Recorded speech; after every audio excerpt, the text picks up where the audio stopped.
Onyuna jo nonsia enso abo bebia obi a mema wajo eba Adom TV so anwumre nsama hodro de edi ahim eso manyeni ama hodro so nsam ye de bedan wona de edi makotene osoafo no hye nsase ne emu agudie so akopiem ewo apiete ewo atoemantemu dwumade ben en wokodi media mane ebema o mampani akufo adon so de ato sorry mu ahodro mu akanifo anim se amamo enkoyi a wo mu mi omano na wo mu enkasa na soafo so hwe nwumasia ho nsem so amane no ekye se obekwa kosia suapan hodo ehya abayase no emu empanyifo na wo makasa edefa eye school fees a wo mu eje a ho nsem adaye bebre no ensem bi ekan we hu na obeti edwadie agudie na anigidie mu nsem apomuden ka ho yedi mu nchemu nyina ebebrel anwumre yi edin amegye so ene abena pokoa ahwene ka me ho donhwe edi manimi na yemonkomo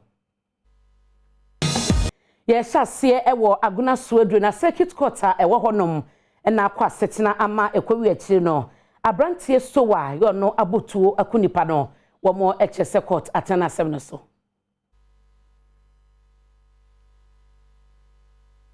enche na Adom kase ebo amane se owura bia wanya emfie aduana miensa nipabonifo bi abonitu ewo abra no wogina ne fie animu ekasa ewo fonso owura ya wodi sa nipabonifo semi idin eni sowa wokudi apolisifo nsemu a onom ede ne kogina asem dibia na bra kwot no ede na setena ba wiye no ene wo hye se opepon bosome de to so du wotwe afimpinu ene aduanu miensemu no wonsan fa ne megina asem dibia honom na sesede wonfa ne nkosha polisifo kukumu kwot no ede na asem tudwa ewiye no na ebusua panyini kwasi mensa ede to yamani boni anim se ebusua ne de ne awonum ehwe anim kwanya ne se atentere ne ebe ye adwuma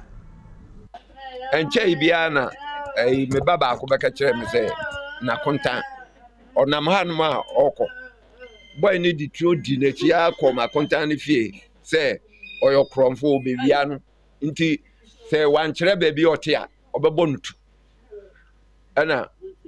okokire ni fie baby otinti odu honum no se se hanum na wote dia ende wo so no ja me bana kontan no eno ba wo mebo mamane no in fact me bufu pa na me ka kire me ban se nka won ko precision no won ko report asem no eno achi asaya temti obibiem se obebo no tu e wo honum nti sa boy no ya ye no attempt bebre say yetu ni fia but neno o report case bia wo police station na e basa enu ntino kwan a ye pese ye faso eni say boy ya abranti a wakunu sesi ai in fact on panu asem onama boko assassin me anam de ma no on pe kasakra na ebe den say obekọ obi fie say okowia no ono aye na adwuma o no machine e wo so mela oye adwuma ho enti adenti na obeja no machine no ho na wakọ obi ho se mekowia na ade ne okokunu na abrante no ba bia ne fie wo pa obeku papa wo hanom no in fact eye na mo eye eni da ho pa no di yento aso na yenkwa atoemantemu na hona soafo no hye nsase eni emu agudie so Samuel Abuginapo wone ne dom akopiem won mo ekonsa hye ewo apiete wo kai se topa ebi jamu ema wo madan nyina kroni nyina boye wo mo chese adansie na wo mo esi amatemamufo no ekoso wo ko honsa kakra Swafo Shalance Natural Resources so Samuel Abuginapo ekasa we dwabia wo bo wa piate ewo atoemantemu no na wo hye na nanamo ahemfo ne omanfo nyina abo se afimpinu ene adunu miensa enkwa na wiye no na adan a wo si ama omanfo a wo krom ho no na we wie wo kire enhyehye bia wonom ade egu akwan mu se ne be ya omanfo a wo ti krom ho no mu ya sa atorenchem no eto wonom no wonom abrabo ebesan esi wonom dada mu biom opepon bosome da na etoso aduonu ewa fimpinu ene aduonu mienu mu na atorenchem esi wo apiate ewa abra ehyen bia na mining explosives ewo mu no ejato mu ebenom na ya asem enkoda soro se ebeko school a yebesa fi ekuriase no ne anante ka kwan ho saa tontin akoba wi no ho ansa ne yakọ school ayasa BSM ejire ekọ echirechi ansi de nya ayasa nanso ko abrochire a enti saa ekuro bia se ye ekurase o broni be friend the basic amenities the basic necessities of life. And no dear, I abayasha dear say, or better chile ama kurasi bia, baby and korabe ko school, baby a bedija, be kania, and so a jania bia sanitation. Sano money na said baby a man for quiet me quatinasi, edge of my homemaker. I say, a buying shishenina, and no ye amamo, ewa pity, reconstruction a ye, Jumedia ye, no one ye amamo. Ohene baako a wo empotemu hɔ no mu de aresrede to aban animu sɛ manfo ani abusua wɔ ho kan e wɔ saa aturenche mu ni mu no ɔmɔmɔden ase wɔnom apɔmuden ho ka ne wɔnom ma school fees no wɔbetua ama wɔnom dwuma biem ɛyɛ awerɛhosɛm kɛseɛ paa na ato yɛn nti saa nkurɔfoɔ yi a wɔmntumi nyɛ adwuma biawi wɔn ma so kɔ school MCE waboa ma wɔn awie SHS school no sisi abinum bɛkɔ tertiary na sika bɛn ne yɛde bɛhwɛ wɔn yɛbɛsrɛ aban no sɛ yɛkɔ first na wɔ ha no deɛ emu ayɛ dry koraa yɛyi yɛn ho hwɛ yi Barbara Otinjesi ejina Minerals Commission anemu e de eniama hodo bi ema abadwoku a wo hwe wonom a ho kan ye ewo saa aturenche mu mu no na ye wojidie se ansa na afi beko ewiye no na ye nyina ye ko ye dai foforo no mu ye man foforo no mu ana ai iti ene de ye nije nko a menkasa bebre Omampani na adodan kwa Kufuado edi ato asafa hodo eniemu akandifo nim sese ekobasa mamuo ana amanyosem enkoye ewo Ghana hadoma omumi oma no na wo enkasa sanso munyina ka ho bi ene wo chechiro man no so that we can surmount the current socio-economic challenges we face together. As President of the Republic, I'm determined to see a prosperous Ghana where justice and peace embrace, where the common good is safeguarded and promoted, where the bonds of fraternity, as called for by His Holiness Pope Francis in his encyclical Fratelli Tutti, and which in fact is an essential part of the cultural mosaic of the many ethnic groups that make up our beautiful Ghana, are deepened and strengthened. As a fully committed Democrat, I'm further encouraged in the execution of my mandate as President by the visible determination of the Ghanaian people to continue to travel down the path of democratic engagement on which they have been embarked for the last 30 years of the Fourth Republic. Respect for individual liberties, human rights, rule of law, and principles of democratic accountability has become a central feature of our body politic and enable the democratic institutions of our state to grow stronger and stronger. Ghana is thus rightfully acknowledged as a beacon of democracy and stability in a region and continent that are facing very challenging times. It is important that all of us, priests and laymen,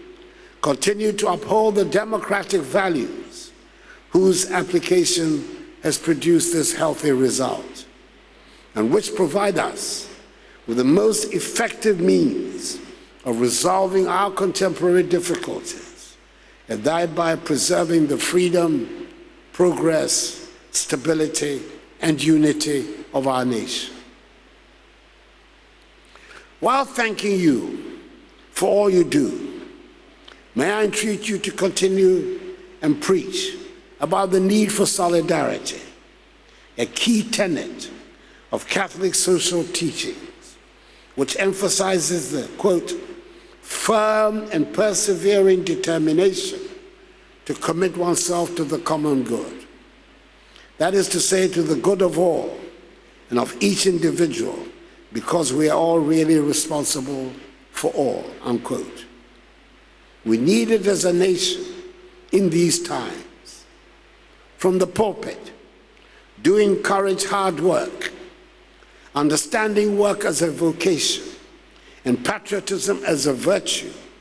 that Ghanaians must continue to embrace in this new year and beyond, so that Ghana will remain a shining star of Africa and a key player on the world stage. When in October 2021, Pope Francis called for the Synod of Bishops, he expressed the wish that the Synod would be a moment of encounter, listening, and also usher in a season of grace. Pope Francis identified 3 opportunities in his address for the opening of the Synod. First, the Synod must enable the Church to become a synodal church, quote, an open square where all can feel at home and participate, unquote. Second, to become a listening church, attentive to the hopes and crises of faith of Christians. Third, to become a church of closeness, a church which, quote, immerses herself in today's problems and needs, bandaging wounds and healing broken hearts with the balm of God, unquote. These aspirations of Pope Francis, I dare say, were already signaled in his first interview after becoming Pope. His ecclesiological vision of the Church as a field hospital emphasized that while the Church must make new inroads, it must also pay attention to the need of its members. How can you pay attention to the needs of your flock without being a synodal church, a listening church, and a church of closeness? These 3 points, a synodal church, a listening church, and a church of closeness, have direct implications for diocesan priests, who are the lead pastoral agents of the Church. I must say that to outsiders who think that because priests provide for others, they have no needs of their own, your theme, a synodal church and the welfare of the diocesan priests in a changing world, would come across as intriguing.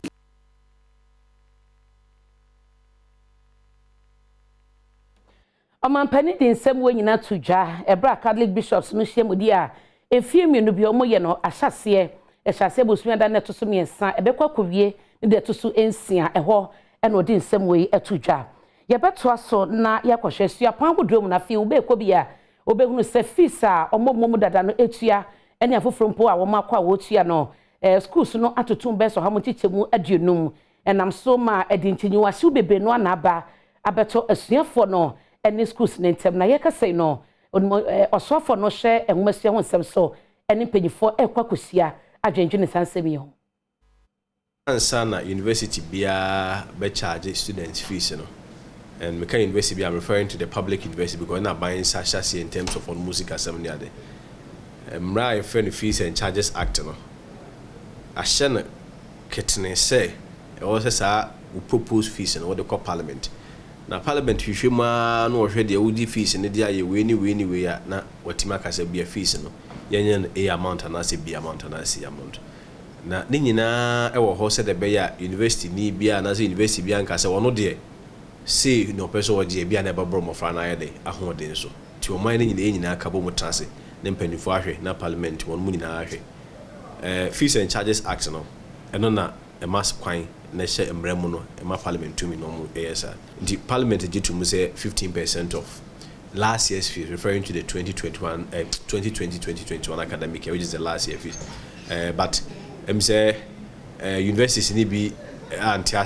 in terms of complying with the IT for Parliament. They buy. Ministry of Education through your agency GTech, which is the regulator, no, LCE be found in terms of enforcement. But it's not really about enforcement. It's a balance of enforcement and compliance. In the university, no so asebi. One na one nim die one no nim ra one no mo kire ye ade ma se bi ne kwasi kwa atemetial so mo nim kra say there has to be compliance when the directive come from parliament, and so is a balance of the two.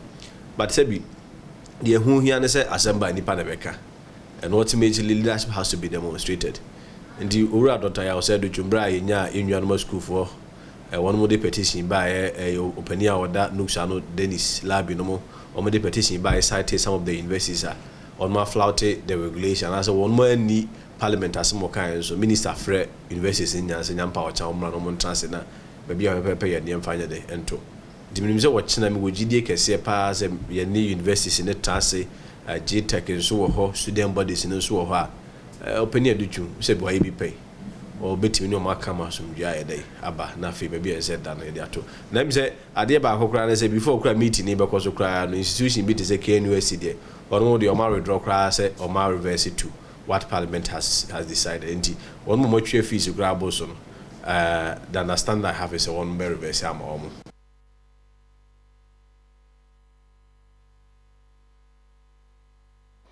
ni yegyina enwomasuamu a enche bia on se bronya no ene se de yema no betena fie no na omadi bronya na wie no omo beko eye entoaso school for no senior high na schools ni bi kura hyase e de messages e ma wo for e kire dan kwada no e de beba na bi wo ho no ma message ne ba no na etato eye sika oba no eba obetua eno so no aso ye hwe enwomasua ho sem so kire se school bi ani kwan se wo mo beji sika e fra wo for ho se besie ne no senior high schools no egusua eye okwaso a ensese otu esika officially nya complaint bi asa e mo media for number boy umse mo de mo mani ne hu ba bia o nti e bia de kra ye hu ye no mutimi kasa ha we ne wo ha mo ana mo boy ma ye adwumani officially nya complaint bi asa nanzo ye nyina enim se if you look at education e wo Ghana krom ha se a from the basic level fitting kra mo class 1 akusi ne SS de aban kwan aban fa so making sure say you didn't mention about on mining punto that is using education as a drive for socio-economic transformation no aban biem am bia nya kwan bia da akọ mine no biem na dodo na nya ngomasua nya desua e no mine no ekwa ekotumpo we are nyina that model has been tested and proved the aban is barrier wo ho a ema mo franti mi nko no one more use barrier no which is kasama e dey every ho even up to the secondary level but then we share even up to tertiary level no guarantor policy no nya there but I mean even the cost barrier no and a financial barrier up to the tertiary level largely or to a larger extent and about where they way you flow this wunya school bi na also on the ojiska na mze e1 kakra internet person buza say can wait my boy with the list of schools I heard in the back as na buza say there na ekoso obusa o my list of the for instance o my dey bia secondary school you have about almost 800 secondary schools comprising of the mainstream ones the grammar and native schools ndiye na ba for na ekojiska obaako for ekojiska na is a problem wo na 799 kan denye Ghana for nkora na eko nti ye tibi bisa ape animanimu ye di mirikatu so ntem hare so befre head kro ye buza nsade na eko so school nti le mu bia ma sabi ekwan wo ho a ho so there is a lay down procedure ye de hwehwe sansem nim uze ye kan every be natural justice ye tia right to fair here ezo ma other party nso akonya no so yina no nti ye be hwehwe mu se bibisa ho a wo ada roma kwa ma list of the schools ni na ntem para so mirikatu so any GS and free SHS for Murika Sopa Bahena Yahu Bia on more Achia. But I mean on the record and for avoidance of doubt the Nicholas will be HSK. That is not how that reads. Yenko Pandai Abaton Pesuya so na eho eno hina owo emborua number 1 any assembly member e wokro mo edia de se to mansi na assembly emrase bedwani any abananim se wo mo GHS school dan no enye krate bi ewom no chese ege ni wo nti wo be hwe no siesie ma wo yesi o ma be tum pone chese gina huma sua so na wo hwe se puduma empempe ko so wa ha no ma aha eye mowu a e number 1 DA junior high school e no wo pana de the mountain e na wo hwe se mpanyefo yesa so wa ha no nyina no se wo ba ha no ma JHS edan a e wa ha no no e na ipa bi wo mu se bubu a e wo ma ha no no na mpanyefo ma so te se be se mpisha ensiane ena aban aso sa school wo mu se opese omboa na buma so so tumfa na papa emfa fe wa ha no na so ba ha no ma edan e fense dan pa de bi ni ha no nti ba mango duase ena mafo na etiti omusu ade ena so ma net ma mfo da sama ma no ena ohin naka omuho bomu a omu ya sabdu wa han se de ba metuma sin da ku ba se men se so mbo fra yi yede nana nga cham a oto so men sa so eye ohin de ma eye mbo wura number 1 kuma fo no yede ndin kuma bisa se buta be eni so mani so ndam sisa dan we Mbora I say edamu kwadrat mu a wuti ayi amango sisa na enye na mama ayi na so for boa se e sa na ya na ya ko se na mango asiro muti so to obo ti enye enochi ene honorable assignment for Pandai West Delta area honorable Karim edin komsan se anyebia no ne how ankasa education sector no e wa hanom den ora die GHS na esi no e kam lecturer area ho na school so abenso the school start na about 6 years aben amba me bi anfa school ye na ya problem we na bo na e pass we say be boa school na ben ni school e kan school ho a won pimbra na won be school block e ma bora junior high enochi PJ chairman na fetu mfom wo eyemu ha no se ni Adom kase bi kombo e tre o ha wo muko mo mpesa ban mbe so masene na ti aye asapo juma ni se awon se school no yasa ben se ko si school no mai ko school no wa problem se intimidatu empenyi na nge chani assemblyman se omu yani community no yon force na yan si school no mbo ankwada no nti yasa ben se abembo ya school na yan tumi si school no amane boy efri mo ga number 1 e wa pana disappointment man team Adom kase midin the order sheba o wusu ke job amane bonasi yenjira embora number 1 enkomo iso na yentwa ye homra ye ba nsam no de aka no ye de beto aso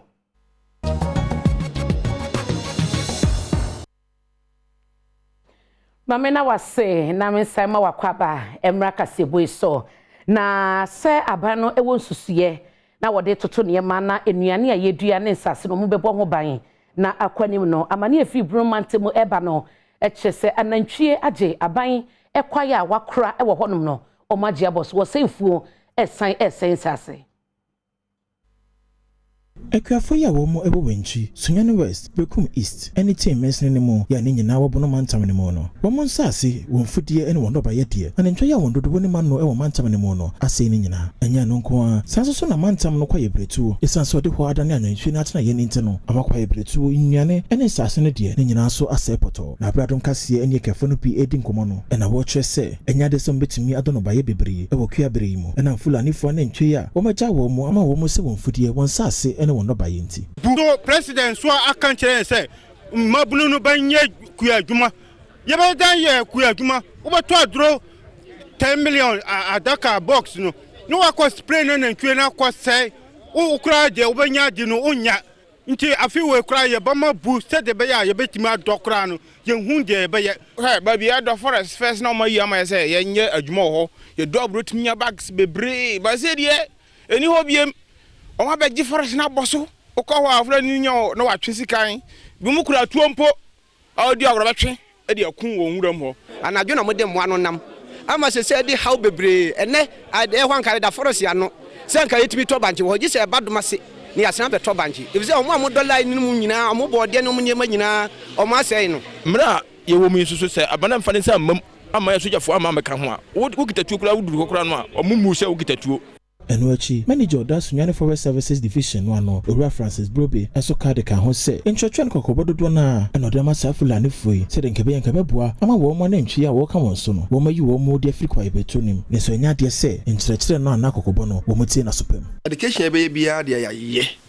na ya swode kese na anantwi wuranom aye o madwene amenu ka se de na ekoya mo hunu ye no emo na ba ne doso na ene kurani se anantwi omo dia na afo man kwa we are now calling say abai asuafo meboy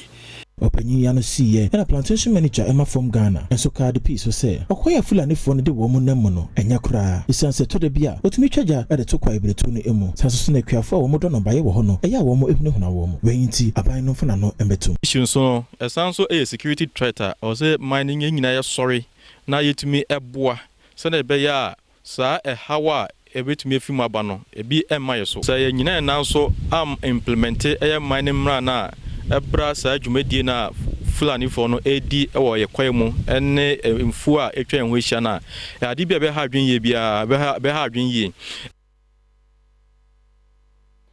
na yenko NDC amanyokwen mo maikama eye panyi ba kwa kane no na oyo swafo hwa nya badi nsase ne mu agudie so wose kedes emrantie ne mabawa ewo party ni no eyo ma wo mo edimu ankasa ye o maboa party no etinya de obia ebetimi atoto wo mo fom Seka endi samanyoko na dia keda foko ye wa manyoko ne mu no eka manyoko no efapem ho na so ya ye sebre yi mu no endi samanyoko na chitaifo ni bi enfe ne di emma wo mu na brajum treni ema UCF ekasa ewo 41st anniversary jumedia ekoso openima bosome de toso dwasa ba ko ne mu no orikokobo ma endi se chitaifo ni nyina sa fimpenu ne do no na ya bato omo pese wo mu edi nkone mu dia ene no mbomodin a enko kedafo no enchen na won kire won kwan. It is an undeniable fact that cadres do not play a centralized role as a collective, but as individuals in our party. True of us. We can emphatically say that no group in the NDC knows how to do it better than cadres, since they have been trained to do it. They have done it before and are still doing it, even as individuals in the party.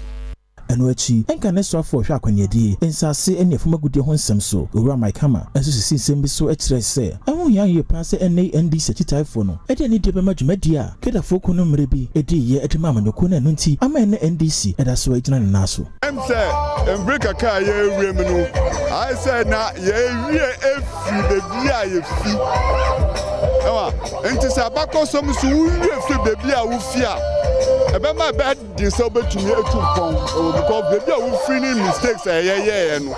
you don't repeat those mistakes, so you have to remind yourself.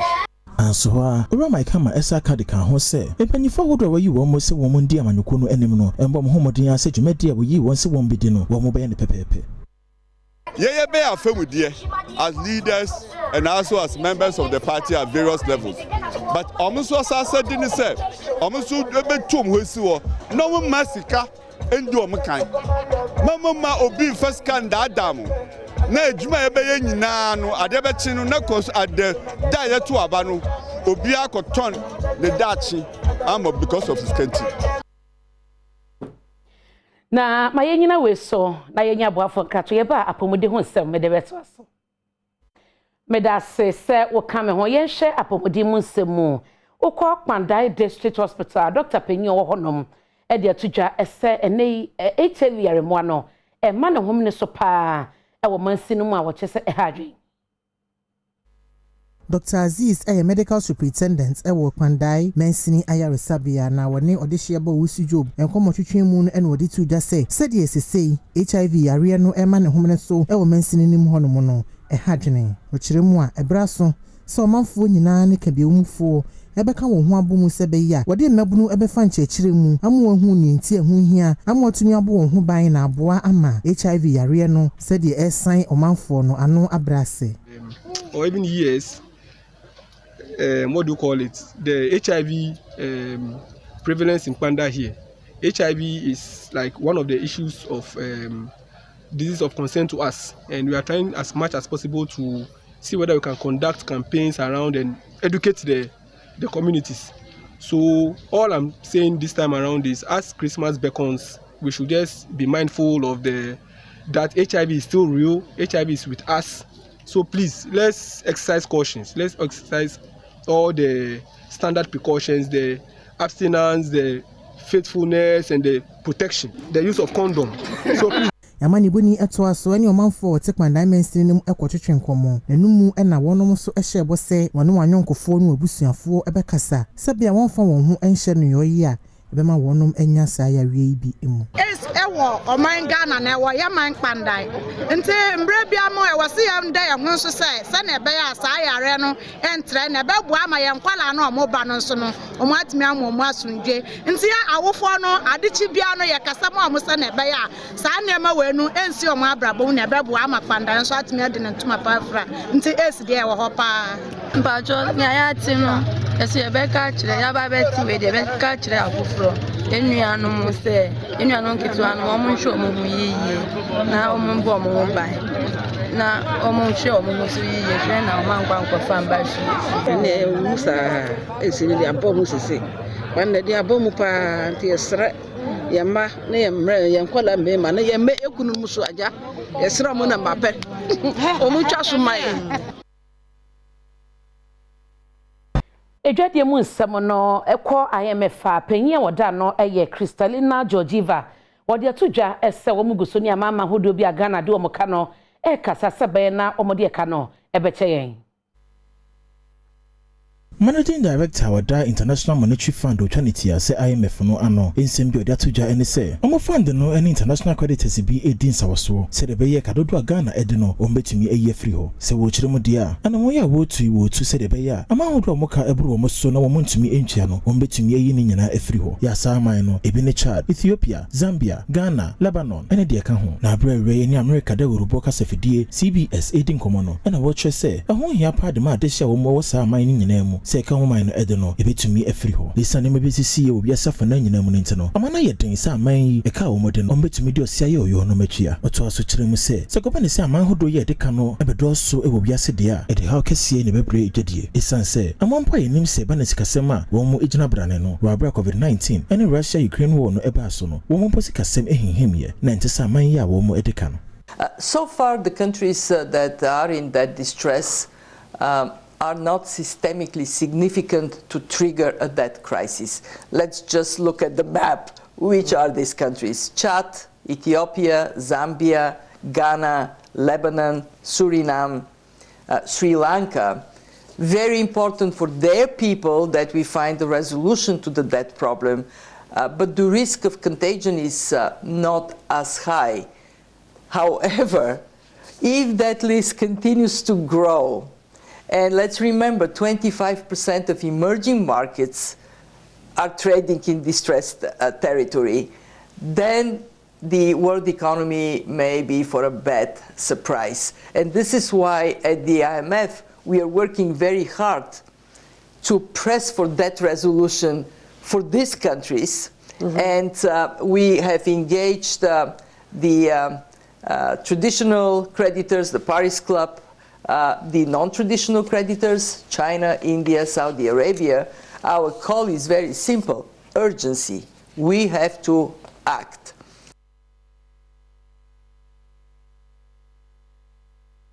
Yenyina nkomo we so na mentwa me ho mra me ba agudie mu nsem na eba kejuwa nankasa Eric Asiedubuade ede bebreo.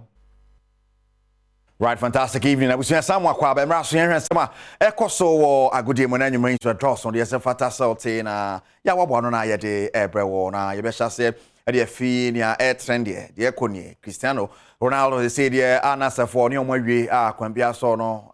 in the next 2 years we see akan de amom man forecast say de ntebi ujafo asanti Saudi Arabia no nam ne ade a wo say wan koso kodi agwele England na Europe de wawie Saudi so kwa kogine din. Right, Cristiano Ronaldo in some of these head to a channel now. Yanko with the Black Galaxies of Ghana. Makache coach and a walk on head coach Marco Pimo Algeria. The coach can say Honsisini Kui. Started from Pram till here. I can see a vast. Though we spent only 1 week here, I've seen a difference in my team. Immediately you come out from the room, the weather you face is not easy, and coming out to an open place like this, a football field, you can see me in my jacket. It's not easy. And the boys are running in this cold weather, but I would say the boys are doing a great job. Right, coach Anna Walker and Samon on the training monster tournament number chassis on the 13th of January. Now, Yinfoni Kopimo, the Ghana Football Association, Raketo Kreku, and a president, Nabi Brinan Echere, Ibiso Yadi, Ibiso Yadi, Neil Armstrong, Motagwe, Wapre, Akunyani Bipen, when ya, Wabaya has to focus Jumaka Kania there. And somebody to join and say, well, no Kuya, say no Huno. There were those who, maybe in some form of mockery, at the beginning or the early days of the Keto Kreku-led administration, we're looking at more of the PR aspects. It appeared that a lot of effort was being done in PR. And there were those, but in the history of Ghana football, and I think that my memory does serve me right, the level of commercial interest and commercial support for these major brands of our football, it's not been to this level before. And we need to commend the FA for it. But having said that, all those other elements of the game that make the game a game of integrity, all right, need to be looked at. And I'm speaking specifically about refereeing still. because whilst the commercial side is improving, you want the corporate partners, you want the commercial interest, okay, to say that we are sponsoring a brand and an entity, all right, that is coloring us in glory, all right, and not giving us gory details of shenanigans being practiced by any actors in the game. And I think that is still an area that needs a lot of looking at in talking about reviews. Whilst we talk about the positives, we need to up the ante in the performances of our officiating officials. Neil Armstrong Otagbe. Now, what is someone to be in us on an enumerate Yamfa in C. Sergio Manocho Bana Paribu producers, Abrapo Kia, and yet was okay. Joanna Cassani, Erica Sidu. Anigi deɛ mu nsɛm na yɛduru na no kwasia da na ɛsɛwani ɛnsa wo kachire ensroma mrante ne mabawa no begina ɛyɛ simpie so wo motu nyamanwum nam sɛ na kwasia de di kan ɛwɔ afi mu no yɛnhwɛ sɛde a ɛhɔ yɛ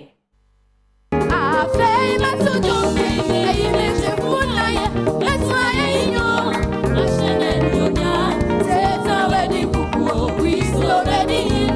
nyame kwama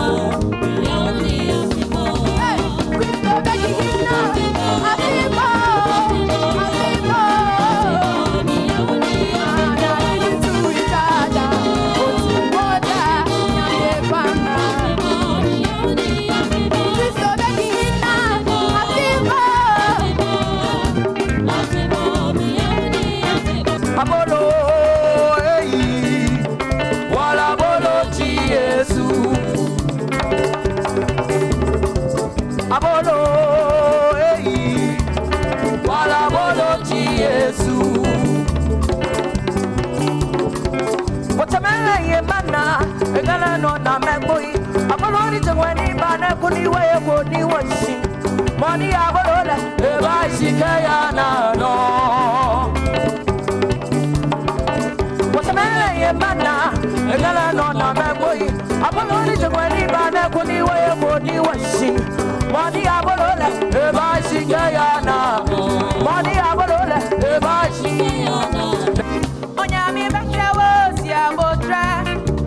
Onyami beshewo nyakoma Obeshewa ma wedi no adansie Obeshewa ma ebiaso maso Obeshewa ma wedi me ya ye Eni na me bo arada Onyami beshewo si abotra Onyami beshewo nyakoma Obeshewa ma wedi no adansie Obeshewa ma ebiaso maso Obeshewa ma wedi me ya ye Eni na me bo arada Dina biti me mabo Sorry make na change Yes me ya go bo super way yes abaji yes so Sorry make na change Yes me ya go bo super way yes abaji na wo hye no nyame adom akwasie da de jata to ankasa na nkwara yi de bebreo ewo ensoma plus so tia na wagebre na wahwe bi yade kasebo ni nyina sie dia megye so ene abena pokoa ahwenne yada wasanwumrei ama wo mo ene hwe